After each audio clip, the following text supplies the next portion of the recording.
Hello, this is Darice. Welcome back to Moon Life Astro. And if you're new, welcome. Hopefully, you will receive value out of this channel.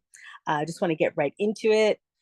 This Monday, we have our upcoming full moon in Cancer. Oh, wait, I should back up and let people who are new know that this channel focuses on astrology, planning, productivity, basically learning how to move with the rhythms and cycles of nature and as a way to support your nervous system, not overwhelm it. So with that, we have a couple of fun astrological transits happening on Monday, January 13th. The main one is our full moon in Cancer against the backdrop of the Mars retrograde in Cancer. And we will also have the Sun trining Uranus. And don't worry, I will break all that down if you have no idea what any of that means. Not a problem. I love full moons, actually. I mean, sometimes full moons can be draining for people, but you might be like me. I tend to be energized by them, but we're all different. So it just depends on how it impacts you.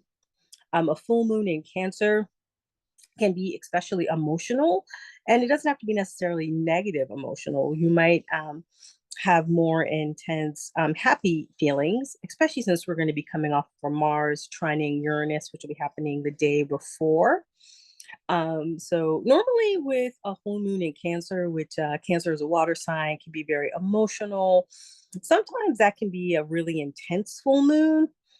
But my intuition is that this one's actually going to be pretty good. I'm looking forward to it. I feel like it's going to highlight some really good feelings just because we have a lot of positive energy for the weekend leading up to the full moon. At least that's what I'm hoping. But there might be a couple of tricky moments because, again, we are still in a Mars in Cancer in retrograde, which can sometimes bring up our insecurities. I mean, in a nutshell, I think what might happen with this full moon is that either way, people are definitely going to be in their feelings. So if you're happy and maybe in a new relationship, you might feel more of that. Like I said in my other video, you might want to make a big romantic gesture, declare your love, and all kinds of fun stuff like that. Or there's a possibility that if you've been with someone for a while and, if they're working your last nerve, you might let them have it. It could be that kind of moment over the weekend or even on Monday on the full moon itself. So just a heads up, to be aware that you might be more emotionally intense in either direction. So pause, take a breath, count to 10, if you have a moment like that, or if you feel a moment like that coming on, just a suggestion. But for the most part, I think, at least I hope, it's going to be a happy, fun full moon. I'm on the East Coast where there's some weather predicted. So, that might dampen some plans. I hope not. I have some fun stuff I want to do this weekend. I hope I'll be able to leave the house to do that. But if I can't, I will make adjustments. I will be flexible. And so maybe this is what this full moon is also asking us to do, is to be flexible and adaptable. That's actually always a good attitude to have with any full moon, actually, just because full moons do tend to have people in their feelings, like I said before. But hopefully this will be good. And I think also because we have the Sun trining Uranus, the Sun is our identity, how we see ourselves. And Uranus is a planet of breakthroughs, transformation. Sometimes it has disruptions, sometimes explosions, or it can bring in explosive energy. So I think when it's happening around the same time as a full moon in Cancer, this is actually the opportunity for fresh perspectives, breakthroughs, and I'm leaning more towards that being the experiences. Again, like I said, because we are coming off of that Mars trining Neptune, like I talked about in my previous video. So this could also be a good opportunity to revisit our emotional drive, and check in with are we in alignment with our inner needs? Are we doing things that reflect and fulfill our deeper needs? That's a good question to sit with this weekend, or at least on Monday during the full moon itself. You may be inspired to release some old patterns, Maybe you want to do a full moon ritual around releasing patterns. And I think for my free membership on the school platform, I'm going to come up with some sort of full moon ritual to suggest for people. So if you want to access to that, you can join the free membership. But yeah, full moons in general are always a good time for releasing. And it's also a good time to celebrate anything that's come to fruition for you. Think back to the previous 6 months, the new moon at that time, if there were intentions you set at that time. See if they have come to fruition or if they're harvesting now at this full moon. That's a good thing to check in with as well. This is a time to look at, especially with that sun trining Uranus. It's a good time to maybe implement some new changes. So maybe if you have been looking at making some changes in your health routine, that might be a good thing to do as a way to look at releasing maybe a potential bad habit. Again, I think January overarching theme is about shoring up our mental, physical health, our emotional health. So that might be a good week to maybe implement one of those changes. But again, I always encourage people to, move slowly, take one small step. If you're already working with one thing for the month of January, if adding something else on is going to be overwhelming, then no need to take on that. I always encourage people, to take what works from you from my videos, my messages, and just ignore the rest. I'm all about reducing overwhelm. Everything is always a choice. These are all simply suggestions. And, just simply play around, experiment, see what works for you.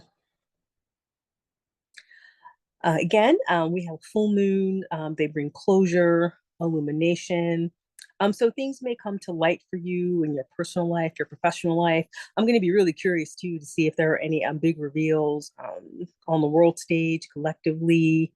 I feel like we're going to be, January is going to be a month of surprising news. That's just my own intuition about it.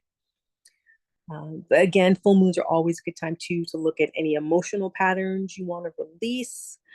And again, like I said, you may be feeling more sensitive in certain areas.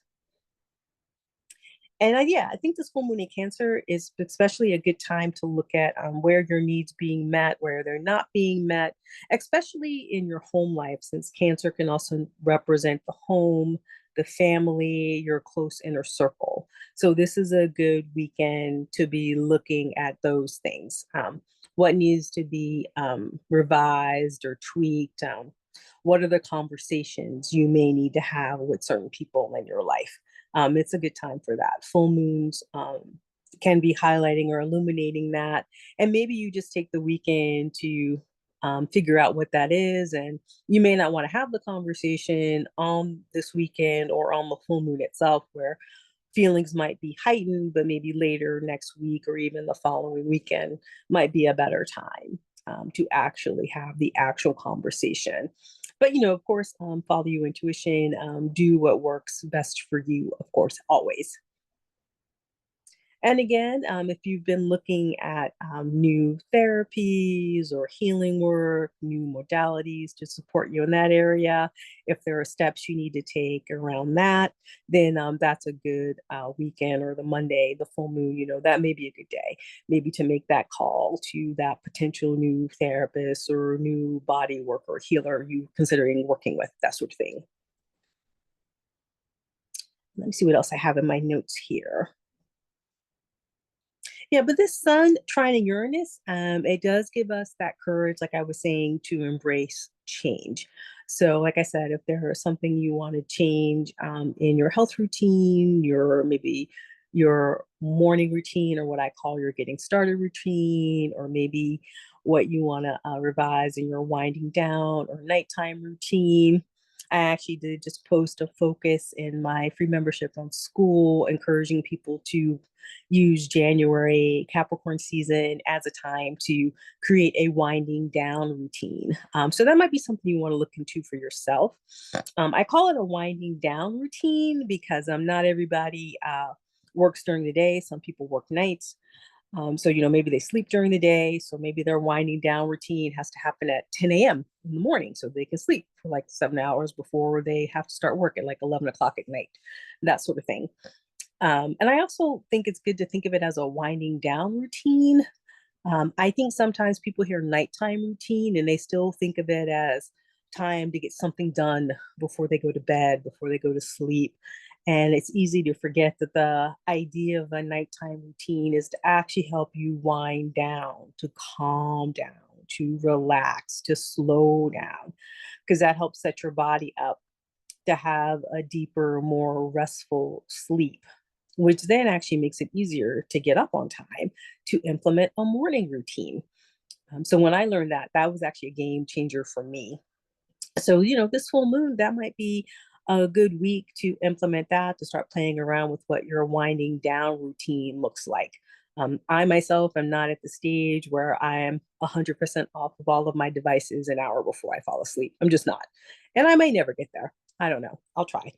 I mean, what I'm currently doing right now for my own winding down routine, I'm teaching myself Spanish. So I do like a little 15-minute Spanish exercise or homework assignment.